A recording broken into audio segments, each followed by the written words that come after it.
Good afternoon, everybody. My name is Erich Kurschat. I'm the owner of Harmony Insights LLC. And welcome to today's Harmony Insights lunch date featuring Amanda Brunson, who you will meet in just a moment.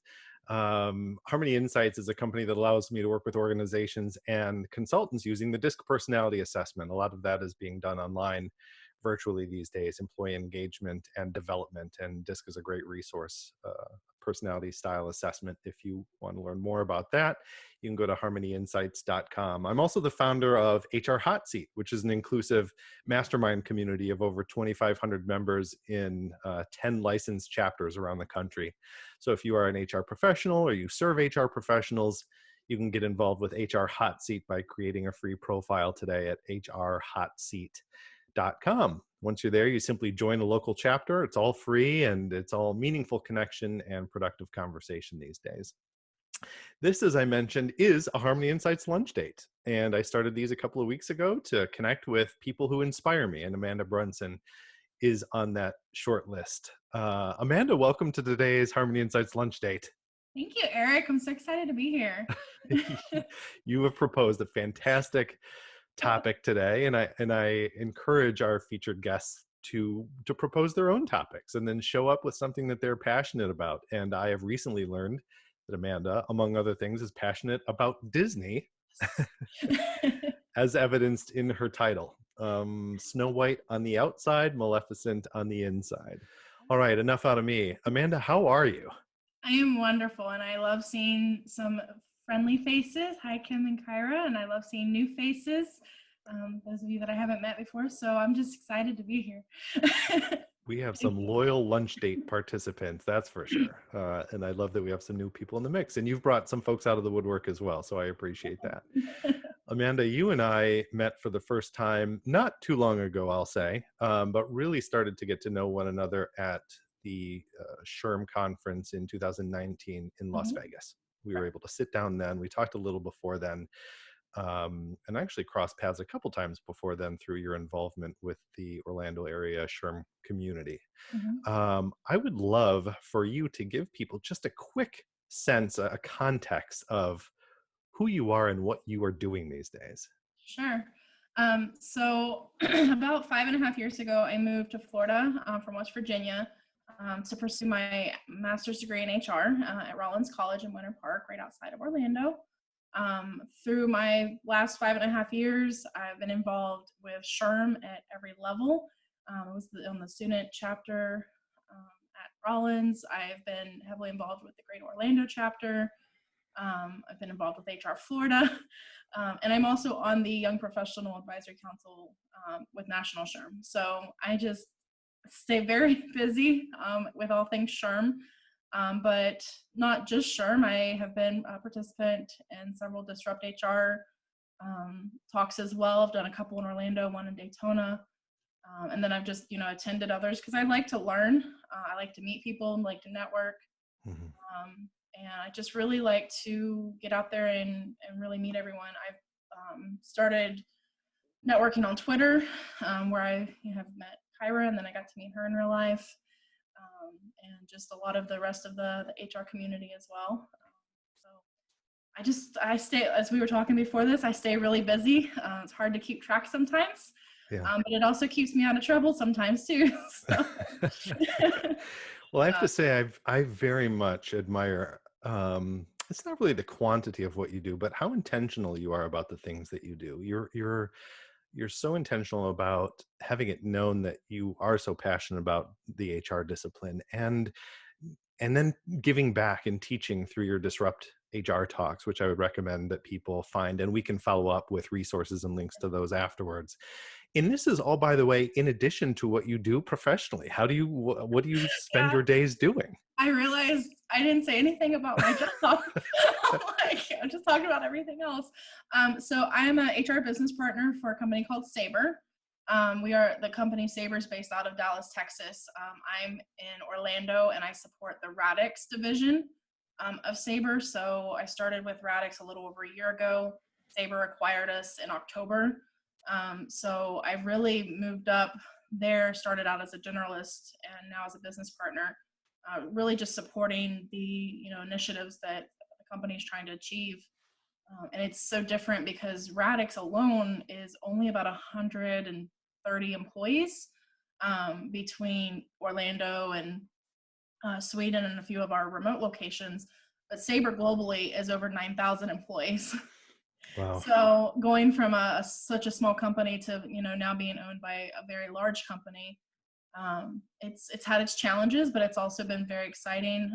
I was at a department of 1 when we were just Radix, and now I've got a department of 200 in Phenomenal. HR. So all over the globe.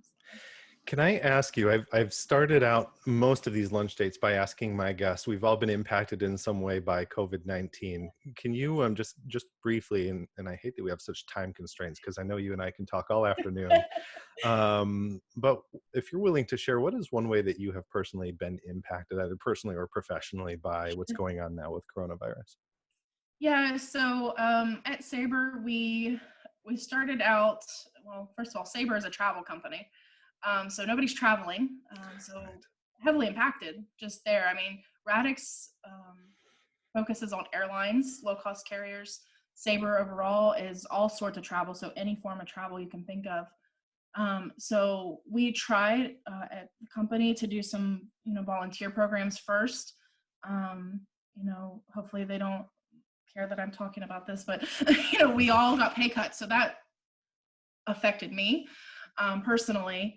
And then we implemented some voluntary programs where we were allowing people to leave the company on a voluntary basis, hoping that would help some of the cost issues that we were struggling with. Mm-hmm. Unfortunately, it wasn't enough. We did have to furlough a third of the company, effective Friday. So that has affected me just because I am the person I am, and I'm very caring, and I don't like it when bad things happen to my people.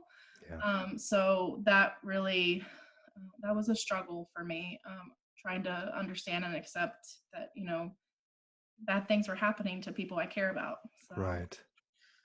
yeah, it, That- That's really difficult, I'm sure, yeah. and thank you for sharing that. And I think it really is the perfect segue to our topic of conversation today. So as you're having these conversations, you're showing up with one thing in your heart, we'll say, and then perhaps having to wear something else entirely on your sleeve. And we're used to that language and talking about that, but now suddenly Disney is involved. So, so give us a sense, as you've decided to title this Snow White on the inside, on the outside, Maleficent on the inside. Where does the Disney infatuation come into play? Well, it's just the people that know me know I just love Disney. I talk about Disney all the time. I think right before you invited me to this, I had posted on Twitter, I just want to talk to somebody about Disney. And we And have at least one self-described Disney nerd on the phone. Steven says that he's a Disney nerd and yay. HR pro. So you have Okay, let's company. talk later. But yeah, so I just have a love for Disney. And at some point in the last couple of weeks, you flip through social media and you see these different quizzes, and one came up asking what cartoon character you were on the inside and the outside. And I clicked on it, and the first thing, and you didn't have to answer any questions, it just analyzes your Facebook profile. And the first thing that popped up, it said Snow White on the outside, Maleficent on the inside. And I was like, yeah, I see that. I was like, Snow White, she's very carefree, she's sweet, she's optimistic. There's just some of the characteristics she has. And, Maleficent, she's pure evil and narcissistic. And okay, I'm not those things. Um, but if you've seen, the latest ones, the live action ones, spoiler alert, if you haven't seen them, she ends up being very loving and selfless. And she sacrificed herself for Beastie. And so on the inside, sometimes I just feel kind of like, I don't want to do this. But on the outside, I'm just like, okay, I have to be, show face. And I was struggling really bad with the furloughs, and Yeah. my boss said to me, we need to show up and be optimistic and like a brave face for our leaders, because however we show our face, that's how they're going to take it, and that's how they're going to pass it on. I'm like, you're right. We really need to, no matter how we're feeling as leaders in HR, and we just really need to show face and have that power perception that we're handling it, and because then that's going to help them, handle it however they're going to. Yeah. If we sit here and we start crying, then they're going to be like, oh no, what's wrong? Like, what's happening? Are we going to lose our jobs? Yeah. So So I have so many conversations. Or so many questions for you, and so many thoughts. I want to take a couple notes here as we go, so I don't forget them. The first thing that comes to mind is, I do a lot of work with DISC and Mhm. introspection. I'm introverted myself, and so I just spend a lot of time in my own head. Yeah. As we're talking about what you show up with on the inside versus what you project or present on the outside, how important do you think it is to first really know yourself, to have a sense of who you are and what you value and what your strengths are, before you get to the point that you can distinguish between who you are on the inside and who you are on the Yeah. outside? No, that's a really good question. I think it is really important to spend some time, with yourself and just try to really analyze that. Um, and I kind of take this from a personal perspective. For many years, all I wanted to do was, find a boyfriend, and just go from, a boyfriend to a boyfriend. And then all of a sudden I said, See, we get real in these lunch dates. I mean, we don't sugarcoat things. We no, talk about things how they are. but it relates, because after a while I said, I need to figure out who I am, and Yeah. I need to really be okay with myself before I can bring anyone else into my life. And that's from a personal level, that's a professional level. I mean, you can't, sit down with someone that's struggling, with some type of situation, if you don't know how to handle that yourself. You really just have to spend time, and I think it's different for everyone on how they do that, Yeah. on how they really, try to hone in on what those are. But for me, it was just taking some time and being kind of by myself for a few years. People talk about first wanting to start from a place of strength themselves, and if they are not in a good place, and I think it's so easy to get caught up in the work that we do, and to focus 100% on doing that work. And in the coaching that I've done, I've had a lot of conversations with people about the many buckets that we're trying to fill. We need to fill ourselves or make investments in who we are professionally, personally, spiritually, financially, emotionally. There are Yeah. so many buckets, and but if we're burning the candle at both ends, we don't have much left to give other Right. people. And it sounds like, and I love this, that you recognize the value in first having a sense of who you are, having some sense of strength that you could start from, such that you could make yourself available to other people and overflow your cup, as it were, to the benefit of others. Yeah. Were there any, and you said everybody has their own way of doing this, and part of what I really want these conversations to be about is actionable takeaways for folks. Were there specific, um, things that you did, people that you spoke to, conversations you had, resources that you looked into that helped you, um, get to a place of strength, so that you felt better going to your employees and interacting with colleagues Yeah. in a way that you felt more confident about? Yeah, so I feel in every role I've ever worked in, I've had at least one person, that I've really have grown close to, even considered like a mentor of some sort. When I used to work for a beer distributor here in Orlando, and there was a guy, and I'd like to call him by name. His name was Danny. And he came in, and he worked for SeaWorld before he came to work for us. And he and I became like best friends. We were glued at the hip. And at the time, I was an HR intern, and then I transitioned into an executive admin supporting the HR team. So my brain was so fresh. I didn't really know a whole lot about HR at the time. And I just sat and I listened to him, and he just taught me so much. And even today, sometimes I'll go in my brain and be like, okay, what would Danny do in this situation? I think I have that bracelet, actually.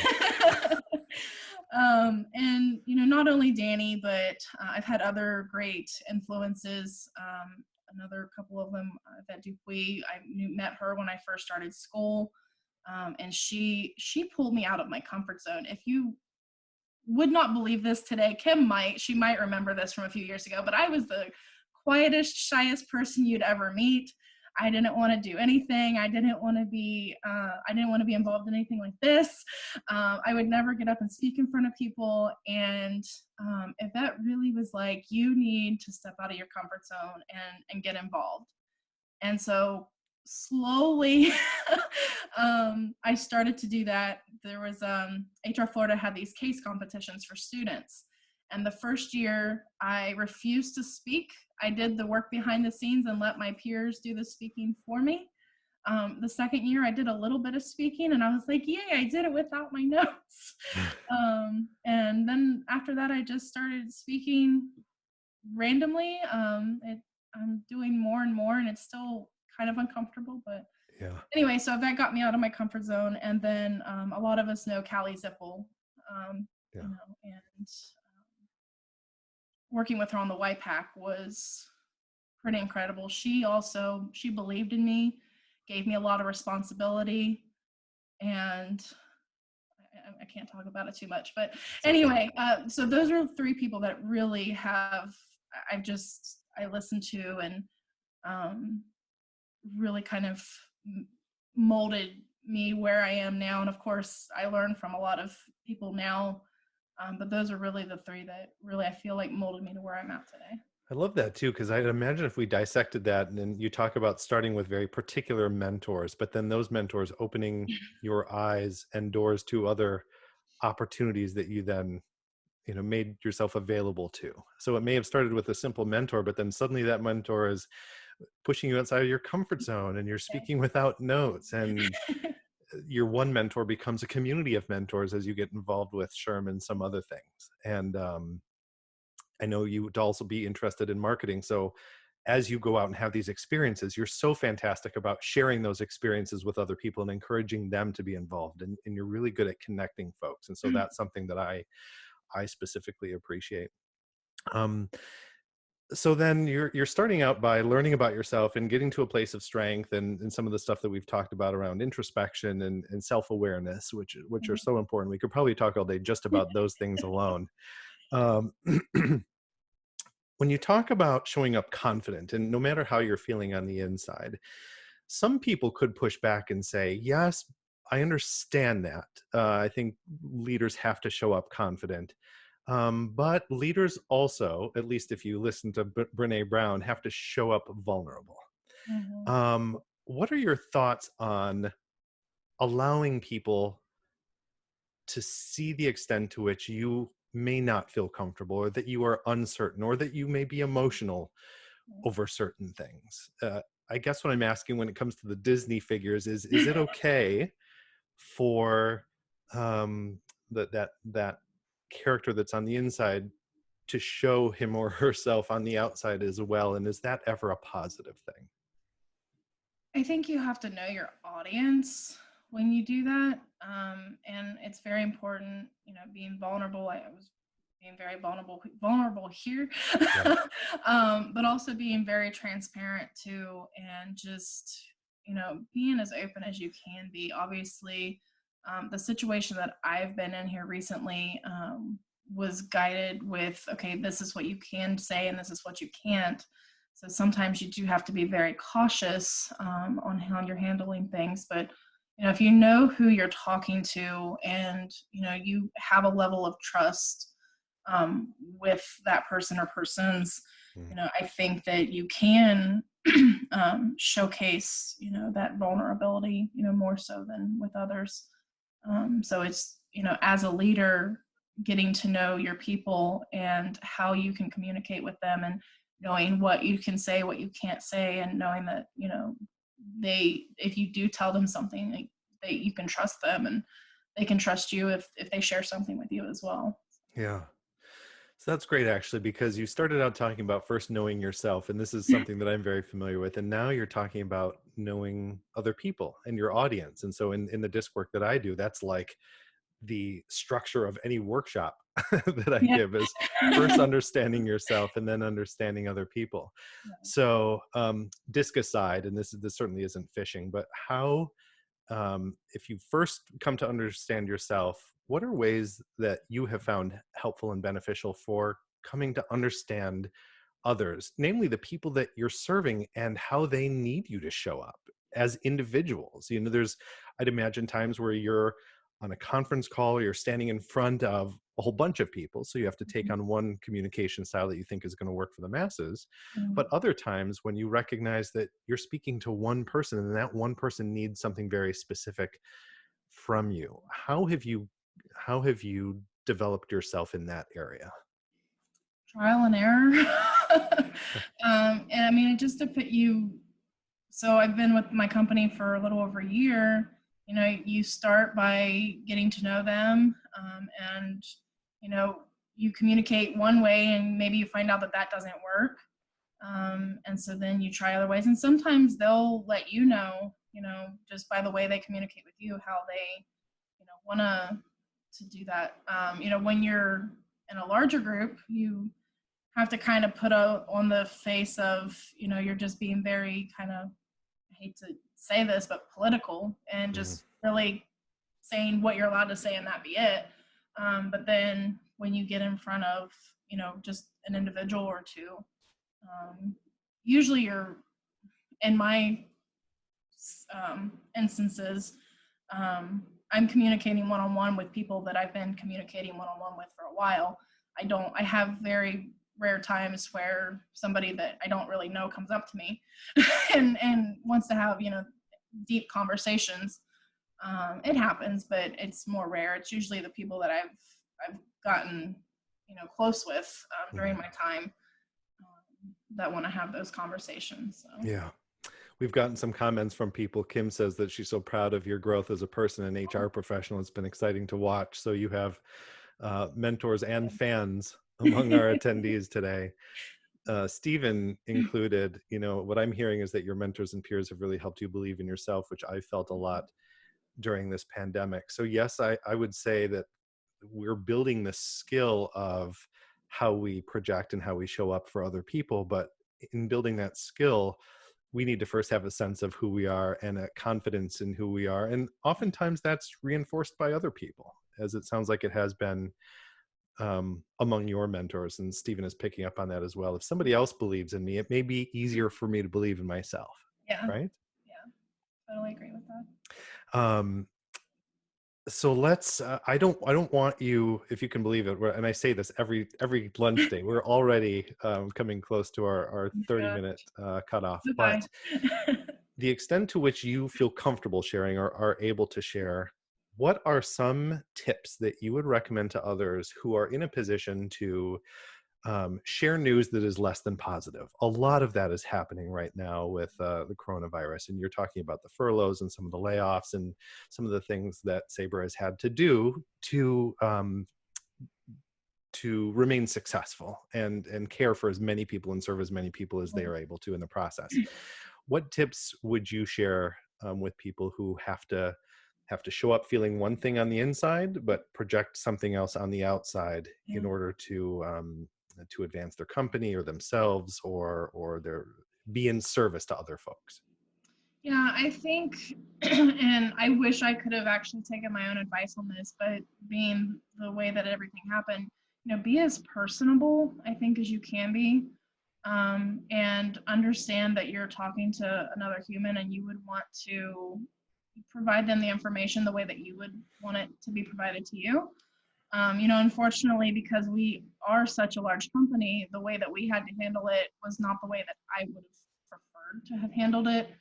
Um, but after the communication went out, I did try to follow up with those that I knew were impacted.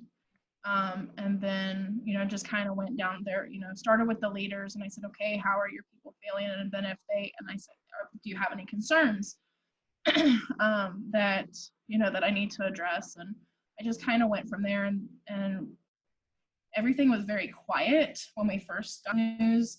So then I just started reaching out and I said, okay, how are you doing? What can I do for you? So really just being personable, being there for your team, and yeah, those are what I can think of right off the top of my head, but I'm sure there's more. Yeah.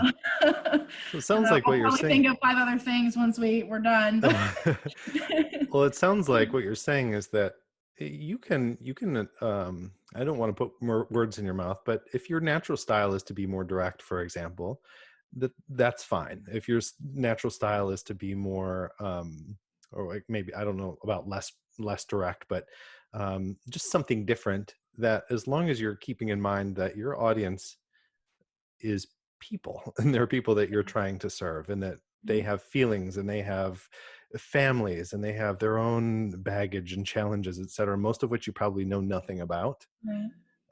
Keeping that in mind and treating them as people is a good starting place. Yeah, put the human back in human resources. Right. Well, Amanda, this has been a great conversation. I wish we could go all afternoon. People are going to want to follow up with you afterwards. They're going to want to see your Disrupt talks. I'm going to send an email out to all attendees with links that you will share with me to resources, to your videos, etc.